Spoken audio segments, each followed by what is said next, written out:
BTMS, 보타임의 실버 채널입니다. 미안하게도 여기 LA는 날씨가 너무 좋습니다. 미국 전역이 한파로 시달리고 있는데 이곳 LA는 지금 따뜻한 봄날인 것 같습니다. 2월 25일 헤드라인 뉴스를 전해드리겠습니다. 바이든 모금에 관한 소식입니다. 바이든 행정부가 정권 이양에 필요한 2,410만 불 중에 2,210만 불을 민간으로부터 도네이션 받은 것이 밝혀지고 있습니다. 하여간 긁어내기도 많이 긁어냈습니다. 도널드 트럼프 대통령이 650만 불을 기록에 넣고 그 차기 기록은 버락 오바마가 400만 불인데 요번에는 헐리우드까지 가세를 하였습니다. 그리하여 총계 2,210만 불을 모금한 것으로 드러나서 2,410만 불 들은 것에서 300만 불만 정부 지출이 되었습니다.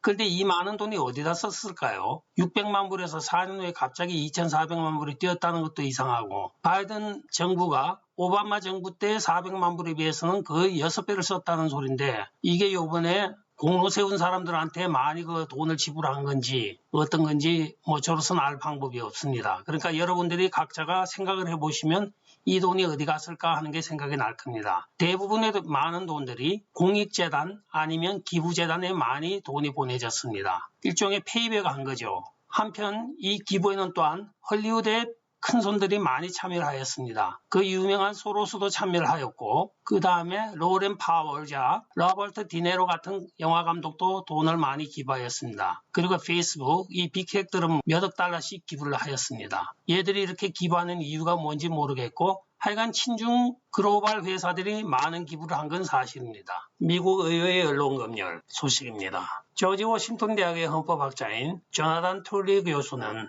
보수적인 목소리를 검열하고 그 언론을 축소 은폐하려는 욕구가 증가하고 있다고 주장하면서 오늘날 보수적 견해를 검열하려고 하는 시도는 냉전기의 공산주의자 및 정치적 반체제 인사들을 표적으로 삼았던 레드 스퀘어 무서운 빨갱이와 유사하다고 하면서 현재는 교수나 작가 같은 엘리트들이 정부에 대한 비판보다는 정부와 법 집행의 나팔수가 되어가고 있다고 비판하고 있습니다. 한편 하원 방송통신소위원회에서 증언하기를 팍스뉴스와 뉴스맥스와 같은 보수 언론에 대한 캘리포니아 하원 의원인 안나 이슈와 제리 맥너리 두 의원이 답변 자료를 요구한 것에 대하여 역시 같은 비판을 하고 있습니다. 핵가방 버튼에 대한 민주당 의원들의 우려가 커지고 있습니다. 바이든 행정부에 대하여 같은 당인 민주당 하원 의원들 36명이 모여서 이렇게 연서로 지금 새로운 사안을 보내어 입법에 지금 사용하고자 하는 것으로 밝혀지고 있습니다. 이번에 폴리티코에서 입수한 내용에 따르면 캘리포니아 민주당 하원 의원인 지미 파네타가 중심이 되어 작성한 사안에는 이 핵가방을 컨트롤하는 권한을 한 사람에게 두는 것은 너무 위험하다. 하원 의장과 부통령 3명이 합의하여야 핵가방 버튼을 누를 수 있는 입법을 지금 제정하고자 시도를 하고 있습니다. 이때까지는 대통령의 절대 권한으로 되어 있는 헌법상의 권한을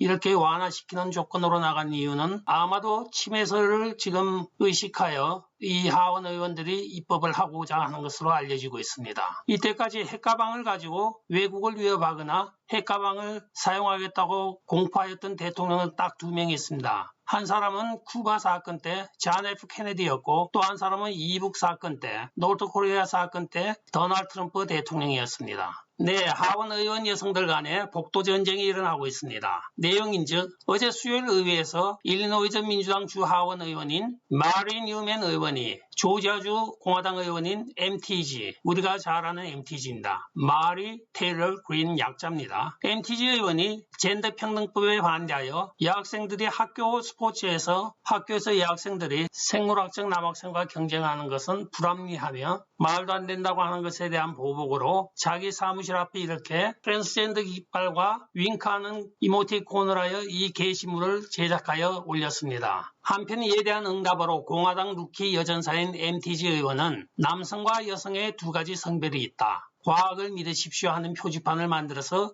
자기 사무실 벽에다 붙이고 있습니다. 이 사무실은 바로 마리 뉴맨 의원의 맞은편에 있는 사무실들입니다. 성평등에 대한 복도 전쟁이 일어나고 있는 것입니다. 개인의 의견을 트윗에 올렸다가 정직당한 교수 이야기입니다. 156년 전 노예제도 배상에 대한 반대라는 이유로 정직된 교수입니다. 세인조셉 대학의 수학 교수인 그레고리 맨코 교수는 노예배상과 인종평등 훈련에 반대하는 트윗으로 학교 당국으로부터 정직을 당하였습니다.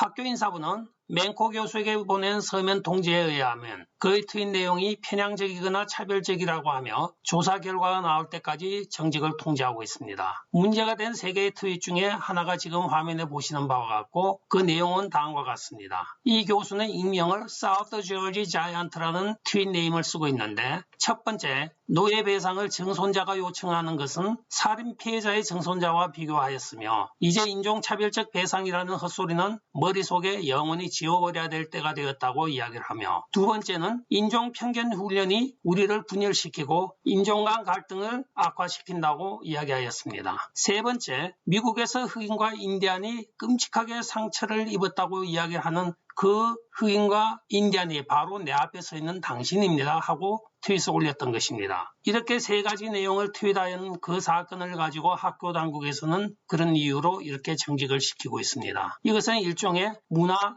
말살 정책과 마찬가지로 지금 여겨지고 있다고 밑에 트윗을 계속하여 올리고 있습니다. 26,000명의 원거리 근무가 가능한 사람들이 알칸사스 북서부로 이주하는 것을 신청하였다고 지금 발표를 하고 있습니다. NAC, 즉 Northwest Arkansas라는 기관이 제공하는 Life Work Here라는 프로그램에서 이 지역으로 이사하는 원격 근무자들에게 $10,000불의 그랜트를 제공한다고 발표를 하였습니다. 처음에는 25명만 신청을 하여 신청자가 적었는데 팍스뉴스에서 이 보도가 나가자 26,000명이 쇄도하여 지금 즐거운 비명을 지르고 있다고 합니다. NAC, Northwest Arkansas Council이 제공하는 추가적인 산책용 자전거도 포함이 된다고 합니다. 여기는 오자그 마운틴이 있으며 월마트, 타이슨 푸드, JB 헌터 트랜스포테이션 등의 미국의 많은 기업들의 본사가 여기에 상주하고 있습니다. 바이든의 잘못된 이민 정책에 관한 소식입니다. 미국이 성범죄자의 도피처가 되어가고 있다고 합니다. 불법 이민 성범죄자들을 잡아서 추방하는 오퍼레이션 탈론 작전을 조 바이든이 새로운 이민 정책을 시행함으로써 이 작전이 무효가 되어버렸습니다. 따라서 논란이 되고 있는 것은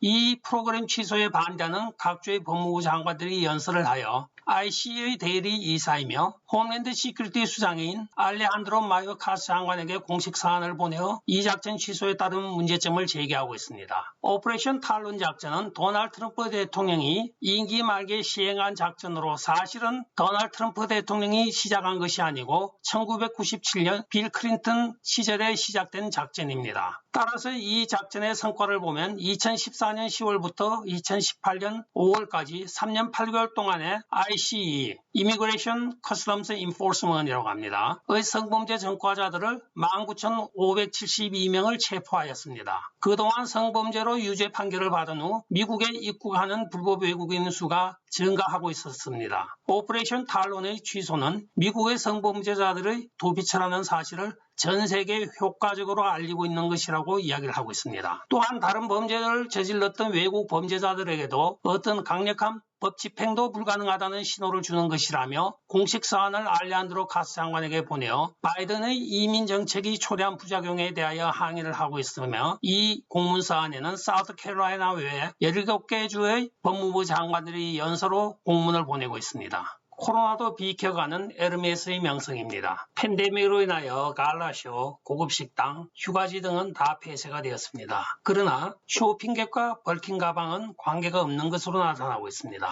프랑스 핸드백 제조업체인 에르메스는 평균 2만 불짜리의 클래식 벌킨과 켈리 가방이 지난 4분기 매출이 12%나 증가하여 25억 4천만 불이라고 발표를 하고 있습니다. 고급 가방을 과시할 장소가 별로 없는 상황에서도 184년의 전통의 에르메스는 여전히 건재하고 있습니다. 한편 소매업계에서는 에르메스를 10% 내지 20%씩 인상을 하여도 고객이 전혀 개의치 않고 사간다고 이야기를 하고 있습니다. 끝까지 시청해 주셔서 감사합니다. 좋아요, 구독, 알림 그리고 공유 부탁드리고 댓글도 많이 부탁합니다. 안녕히 계십시오.